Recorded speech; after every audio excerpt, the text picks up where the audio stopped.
بسم اللہ الرحمن الرحیم۔ السلام علیکم۔ میں حافظ فدا حسین اپنے چینل حافظ فدا حسین اسلامک ٹی وی میں اپنے تمام ناظرین کو خوش آمدید کہتا ہوں۔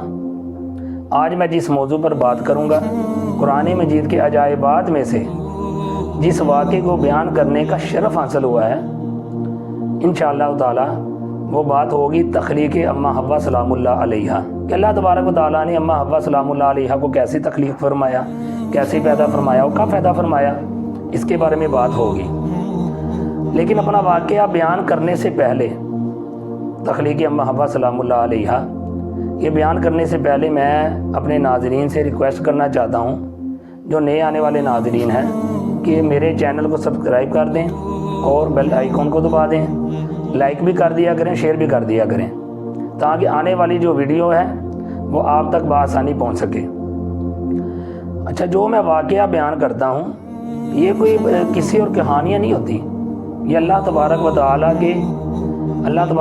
کی کتاب سے، قرآن مجید سے ایک واقعہ لے کر، جو قرآن و حدیث میں اس کا مکمل ڈیٹیل میں موجود ہوتی ہے، ان کو بیان کیا جاتا ہے۔ اس میں جو عبرتیں، نصیحتیں اور ہدایات ہیں، ان کو جاننے کی کوشش کریں گے۔ اب چلتے ہیں اپنے آج کے موضوع تخلیق اماں حوا سلام اللہ علیہا۔ حضرت آدم علیہ السلام کو اللہ تبارک و تعالیٰ نے جب پیدا فرمایا تو بہشت میں رہنے کا حکم دیا، تو آدم علیہ السلام جنت میں رہنے لگے۔ آدم علیہ السلام کو کچھ ملول ہوا تنہائی کی وجہ سے، تو اللہ تبارک و تعالیٰ نے آپ پر نیند کا غلبہ فرما دیا، تو آپ گہری نیند سو گئے۔ اسی حالت میں اللہ تبارک و تعالیٰ نے آپ کی بائیں طرف سے جو سب سے چھوٹی پسلی ہے اس کو آپ کے جسم سے جدا کر دیا۔ اللہ تبارک و تعالیٰ نے آپ کے جسم سے جو سب سے چھوٹی پسلی، بائیں طرف سے جو چھوٹی پسلی تھی، اس کو جدا کیا، اس کی ہڈی سے اماں حوا سلام اللہ علیہا کو پیدا فرمایا۔ اس لیے آج بھی مردوں کی دائیں طرف 18 پسلیاں ہیں اور بائیں طرف ایک کم 17 پسلیاں ہیں۔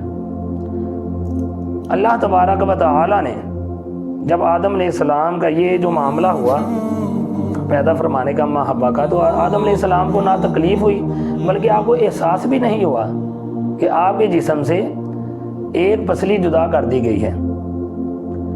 تو آپ جب نیند سے بیدار ہوئے تو آپ یہ دیکھ کر بڑا حیران ہوئے کہ آپ کے پاس ایک حسین و جمیل اور خوبصورت عورت بیٹھی ہوئی ہے۔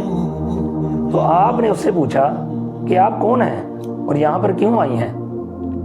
تو حضرت اماں حوا سلام اللہ علیہا نے آپ کے جواب میں ارشاد فرمایا کہ میں آپ کی بیوی ہوں اور مجھے اللہ تبارک و تعالیٰ نے اس لیے پیدا فرمایا ہے کہ آپ کو مجھ سے انس اور سکون قلب حاصل ہو، اور مجھے بھی آپ سے انسیت اور تسکین ملے، ہم ایک دوسرے کے ساتھ مل کر رہیں اور خوش و خرم ہم پیار محبت کے ساتھ اپنی زندگی بسر کریں اور خداوند قدوس کی عطا کردہ نعمتوں کا شکر ادا کریں۔ اماں حوا سلام اللہ علیہا کے بارے میں اللہ تبارک و تعالیٰ نے قرآن مجید میں مختلف مقامات پر ذکر فرمایا ہے۔ مثلا بسم اللہ الرحمن الرحیم، وَخَلَقَ مِنْهَا زَوْجَهَا وَبَثَّ مِنْهُمَا رِجَالًا كَثِيرًا وَنِسَاءً، کہ ہم نے آدم علیہ السلام سے ان کی بیوی کو پیدا فرمایا، پھر ان دونوں سے بہت سے مردوں اور عورتوں کو پیدا فرمایا۔ چلتے ہیں درس ہدایت کی طرف کہ اللہ تبارک و تعالیٰ نے اس واقعے کے اندر کیا کیا ہدایات، عبرتیں اور نصیحتیں رکھی ہیں۔ حضرت آدم حوا کی تخلیق کے اس واقعے میں یہ جو مضامین قرآن مجید کے ان عجائبات میں سے ہے یہ واقعہ، جس کے دامن میں بڑی بڑی عبرتوں اور نصیحتوں کے گوہر آبدار کے انبار پوشیدہ ہیں، جن میں سے چند یہ ہے کہ اللہ تبارک و تعالیٰ نے آدم علیہ السلام کو مٹی سے پیدا فرمایا اور اماں حوا کو آدم علیہ السلام کی بائیں پسلی سے پیدا فرمایا۔ ان واقعات سے جو ہمیں حقیقت عیاں ہوتی ہے کہ اللہ تبارک و تعالیٰ نے انسان کو 4 طریقوں سے پیدا فرمایا۔ اول یہ کہ اللہ تبارک و تعالیٰ نے مرد عورت کے ملے جلے نطفے سے پیدا فرمایا، جو عام روٹین میں بچے پیدا ہوتے ہیں۔ دوم کہ اللہ تبارک و تعالیٰ نے ایک عورت سے انسان کو پیدا فرمایا، وہ حضرت عیسیٰ علیہ السلام کو، کہ اللہ تبارک و تعالیٰ نے کمواری حضرت بی بی مریم سلام اللہ علیہ کے شکم سے پیدا فرمایا۔ اسی طرح سوم اللہ تبارک و تعالیٰ نے ایک مرد سے انسان کو پیدا فرمایا، وہ حضرت اماں حوا سلام اللہ علیہ ہے، جنہیں آدم علیہ السلام کی پسلی سے پیدا فرمایا۔ اسی طرح اللہ تبارک و تعالیٰ نے مرد عورت کے بغیر انسان کو پیدا فرمایا۔ وہ حضرت آدم علیہ السلام ہیں جن کو مٹی سے پیدا فرمایا۔ ان سے یہ بھی سبق ملتا ہے، ان واقعات میں سے، اللہ تبارک و تعالیٰ کی اس واقعات میں سے غور و فکر کرنے سے، جو جس کتاب میں سے میں مطالعہ کر کے آپ تک یہ واقعہ پہنچاتا ہوں، اس میں یہ درس ہدایت بھی لکھا ہے کہ ہو سکتا تھا کہ مردوں کی کوئی جماعت یہ کہتی کہ اگر ہم نہ ہوتے تو انسان پیدا نہ ہوتے، تو اللہ تبارک و تعالیٰ نے دیکھیں کہ کیسے ایک مرد کے بغیر ایک عورت سے انسان کو پیدا فرمایا، حضرت عیسیٰ علیہ السلام ہے، اور مردوں کا منہ بند کر دیا اللہ تبارک و تعالیٰ نے۔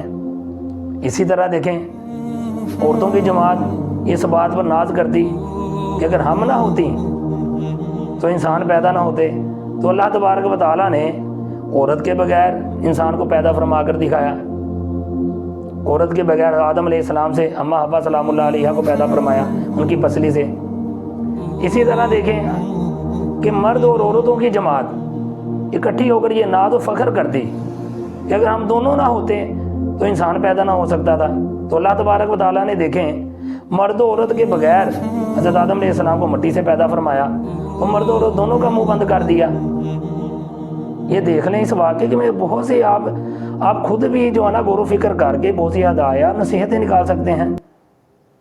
اب دیکھیں اس میں ایک اور میں بات کرنا چاہتا ہوں، ہم یہ سبھی جانتے ہیں کہ کائنات میں سب سے زیادہ جو مردوں میں حسین و جمیل جو ذات ہے وہ پیارے آقا علیہ الصلوۃ والسلام کی ذات ہے، لیکن عورتوں میں جو سب سے زیادہ حسین و جمیل ذات ہے وہ کون سی ہے؟ وہ حضرت اماں حوا سلام اللہ علیہ ہے۔ وہ کائنات میں سب سے زیادہ حسین و جمیل ہیں، اماں حوا سلام اللہ علیہ۔ اسی طرح دیکھیں اس واقعے میں یہی سبق ملتا ہے کہ اللہ تبارک و تعالیٰ نے اماں حوا سلام اللہ علیہ کو آدم علیہ السلام کی بائیں طرف کی پسلی سے پیدا فرمایا۔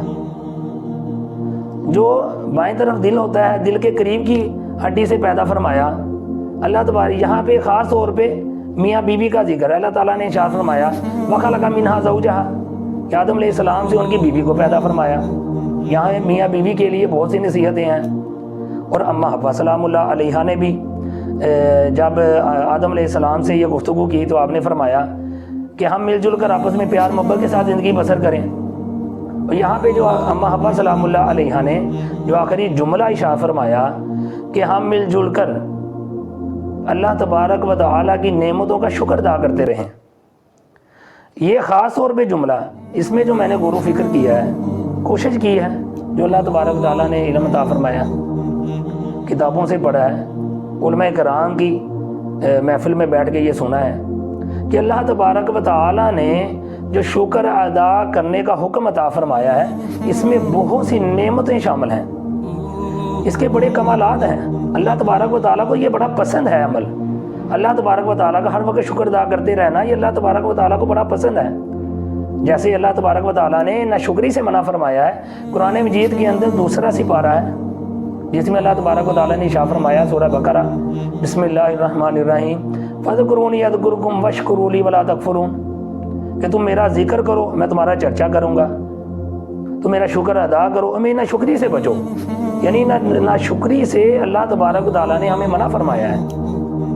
اور اسی طرح ایک مفہوم ہے، اللہ تبارک و تعالیٰ نے قرآن مجید میں ارشاد فرمایا کہ تم میرا شکر ادا کرو میں تمہیں اور عطا فرماؤں گا۔ یہ دیکھیں اس میں شکر ادا کرنے میں بڑی حکمتیں ہیں، ہر وقت اللہ تبارک و تعالیٰ کا شکر ادا کرتے رہنا چاہیے۔ جیسے حدیث مبارکہ میں آتا ہے پیارے آقا علیہ الصلوۃ والسلام نے حضرت معاذ بن جبل رضی اللہ تعالیٰ عنہ کو ارشاد فرمایا، اس کا مفہوم ہے، یہ ڈیٹیل میں حدیث مبارکہ ہے، آپ نے ارشاد فرمایا کہ اے معاذ میں تمہیں نصیحت کرتا ہوں کہ تم ہر نماز کے بعد دعا میں یہ دعا ضرور پڑھنا۔ وہ دعا کیا ہے؟ اللہم انی علی ذکرک و شکرک و حسن عبادتک، اے میرے اللہ میری مدد فرما کہ میں تیرا ذکر کرتا رہوں اور تیرا میں شکر ادا کرتا رہوں اور تیری بہترین خوبصورت عبادت کرتا رہوں۔ یہی اس میں بھی شکر کا ذکر ہے۔ اس لیے ہم دیکھیں کہ جب ہم ہر معاملے میں یعنی کہ انسان کو اللہ تعالیٰ نے ارشاد فرمایا تو شکر ادا کرنا چاہیے۔ اب ہم دعا کے لیے ہاتھ اٹھاتے ہیں کہ یا اللہ تیرا شکر ہے تو نے مجھے پیدا فرمایا، یا اللہ تیرا شکر ہے کہ ماں باپ عطا فرمائے، بہن بھائی عطا فرمائے۔ ہر معاملے میں شکر ادا کرنا چاہیے، ہر انسان کی زبان پہ ہر وقت یہ رہنا چاہیے، شکر رہنا چاہیے۔ پھر یہ دیکھیے گا کہ جس معاملے میں آپ شکر ادا کر رہے ہیں اس میں کتنی برکتیں ہوتی ہیں۔ یا اللہ میرے سونے میں برکت عطا فرما، دیکھیں آپ سونے میں کتنی برکت ہوگی۔ یا اللہ پاک میرے کھانے پینے میں برکت عطا فرما، دیکھے گا کھانے پینے میں کتنی برکتیں پیدا ہوں گی۔ یہ شکر ادا کرنے میں بڑے ہی انعامات رکھے ہیں اللہ تبارک و تعالیٰ نے، بہت سے موتی ہیں جو ہم نے ان سے حاصل کرنے ہیں شکر ادا کر کے اللہ تبارک و تعالیٰ کا۔ اسی طرح بہت سی حکمتیں ہیں اور جو اس میں عبرتیں ہیں ان کو اور بھی آپ نکال سکتے ہیں۔ جیسے اللہ تبارک و تعالیٰ نے قرآن مجید میں بار بار مختلف مقامات پر ارشاد فرمایا کہ غور و فکر کیا کرو، غور و فکر کرو، عقل والوں کے لیے اس میں نشانیاں ہیں۔ مختلف انداز میں اللہ تبارک و تعالیٰ نے ارشاد فرمایا کہ غور و فکر کرتے رہا کریں۔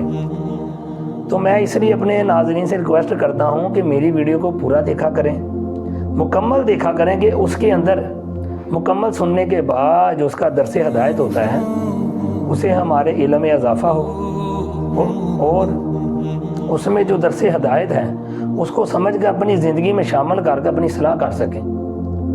اب اس کے بعد انشاءاللہ تعالیٰ اگلی ویڈیو کے اندر ہم خلافت آدم علیہ السلام کے بارے میں ذکر کریں گے کہ اللہ تبارک و تعالیٰ نے آدم علیہ السلام کو جب خلافت عطا فرمانے کا ارادہ فرمایا تو اللہ تبارک و تعالیٰ اور آدم اور فرشتوں کے درمیان ایک مکالمہ ہوا۔ اللہ تبارک و تعالیٰ نے فرشتوں سے مشورہ فرمایا، وہ کیا مکالمہ تھا؟ اس میں بہت سی عبرتیں ہیں، نصیحتیں ہیں، ان کو جاننے کی کوشش کریں گے۔ واللہ تعالی عالم، صلو علی الحبیب صلی اللہ تعالی علی محمد صلی اللہ علیہ وآلہ وسلم۔